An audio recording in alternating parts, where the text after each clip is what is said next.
लंबी गर्मियों के बाद जब धरती तवे से तप जाती है और लोग गर्मी से हाहाकार करने लगते हैं तो हर किसी आग का इंतज़ार होता है कि आसमान पर कब बादल छाएंगे और कब अच्छी बरसात होगी। इसी को लेकर निमाड़ में एक प्राचीन और बेहद अनूठी परंपरा है जो आज भी ग्रामीण अंचल में अक्सर दिखाई देती है। यहाँ पर बारिश से पूर्व डोडवली अमावस्या पर छोटे छोटे बच्चे ढीडर बनते हैं, यानी मेंढक का रूप रखते हैं, घर घर जाते हैं, मांगते हैं और गीत गाकर बारिश को बुलाते हैं। यह अनूठी परंपरा सिर्फ निमाड़ में ही दिखाई देती है।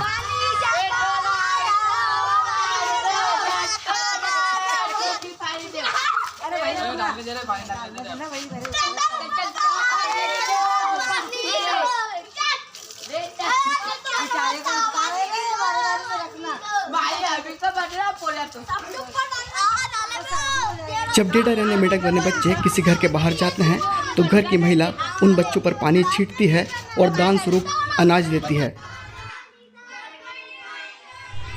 इसी के साथ बच्चों द्वारा एक गीत गाया जाता है जिसमें बारिश के जल्द आने का आह्वान होता है और भगवान से प्रार्थना की जाती है कि अच्छी बरसात हो, जिससे हर किसी का जीवन खुशहाल हो सके। आज ढीडर अमावस्या है और इसको धूमधाम से बच्चे बड़े दिनों से प्रतीक्षा करते हैं कि ढीडर अमावस्या आएगी तो हम पत्तों से ढीडर बनेंगे। और लड़कियों की अलग अलग टोली निकलती है, खूब पत्ते बांध के, और बच्चे लकड़ी लेके भी घूमते हैं और घर घर जाके ढीडर माता पानी द पानी को आयो शेरो शेरो शेरो भी गई मारो पटोलो, इस तरह से गाते हैं। तो जो गांव के जो जिसके घर के सामने इस तरह से गाना गाते हैं वो उनके ऊपर पानी छींटते हैं। तो पानी छींटने से वो जिस तरह से मेंढक किस तरह से उछलता है उस तरह से वो बच्चे भी उछलते हैं और बड़ा आनंद का अनुभव करते हैं।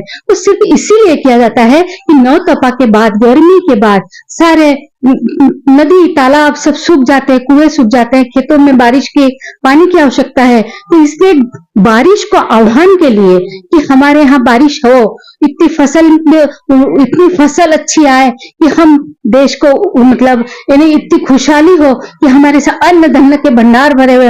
इसी तरह से गांव में आज भी ये परंपरा जीवित है और घर घर बच्चे लड़के लड़कियों का अलग अलग समूह जाता है तो ढीडर माता पानी द पानी को आयो है कि छोटे छोटे बच्चों को बिना कपड़ों के पीपल के पत्तों में लपेट के प्रत्येक घर एक छोटा सा टोकन के हिसाब से, अगर मैं हिंदी में कहूं और निमाड़ी में कहेंगे अगर हम, तो भिक्षा के रूप में उन्हें मांगने के लिए भेजा जाता है और उन पर एक लोटा पानी अवश्य डाला जाता है, यहाँ तक कि उन्हें पूरा भीग दिया जाता है। और इसके पीछे यही एक तथ्य है कि अगर वो पूरा भीग जाएंगे और अगर उनके शरीर से जो पानी बहेगा और वो पानी बह के पत्तों के नीचे तार तार जाएगा, उसकी बूंदों से कृषक यह समझ जाता है कि बारिश के बहुत अच्छे संकेत हैं और इस संकेत के आधार पर वह समझता है कि इन बच्चों का आना आज हमारे लिए लाभान्वित हुआ है। पहला तथ्य तो ये रहा। दूसरा यह तथ्य रहा कि छुट्टियां रहती हैं, किसान के बच्चे अपने आप में सीमित रहते हैं। आज के वर्तमान परिप्रेक्ष्य में उनके साथ कहीं इस प्रकार का कोई खेल या मोबाइल या बहुत अधिक पढ़ाई लिखाई का वजन नहीं होता था, तो यह एक छोटे से खेल में सामूहिक रूप में अपनी एक छोटी मोटी खिलौने की और एक मौज मस्ती की परंपरा को निभा लेते हैं। यह बात एक मौज मस्ती के साथ हो गई और प्रत्येक घर जाने से लोगों के मन में एक हर्ष, एक खुशी की यह लहर आती है कि आज हमारे घर के सामने बच्चे जो मांग रहे हैं यह एक प्रकार की भिक्षावृत्ति नहीं है, उन्हें देने में उन्हें एक आनंद, एक सुकून मिलता था। इसे हम भिक्षा का रूप नहीं दे सकते हैं।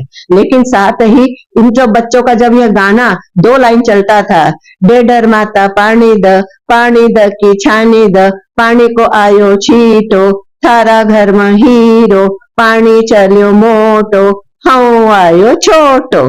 तो ये छोटी छोटी लाइनें जब वो कहते थे कि ढीडर माता पानी द, क्योंकि जब मेंढक आती है और उसकी पहली आवाज बारिश में जोर से टर्र टर्र बजती है तो घर की सभी ही महिलाएं, कृषक समझ जाता है कि निश्चित रूप से 36 घंटे के अंदर पानी आ जाएगा। और ये 36 घंटे का एक लिमिट जो होता था यह उनका बिल्कुल कटु सत्य है और यह बिल्कुल सत्य जायज था। और चूंकि आज वर्तमान में प्रकृति ने अपने नियम बदल दिए हैं, किंतु पहले 36 घंटे में बारिश आ जाती थी मेंढक के बोलने से, इसलिए वह मेंढक का दूसरा निमाड़ी जो रूप है वह निमाड़ी रूप है ढीडर। और ढीडर का शाब्दिक अर्थ होता है मेंढक और मेंढक का वास्तविक अर्थ है पानी में रहने वाला वह जीव जो पानी से बाहर आया। इसका तात्पर्य यह है कि बारिश संभव है।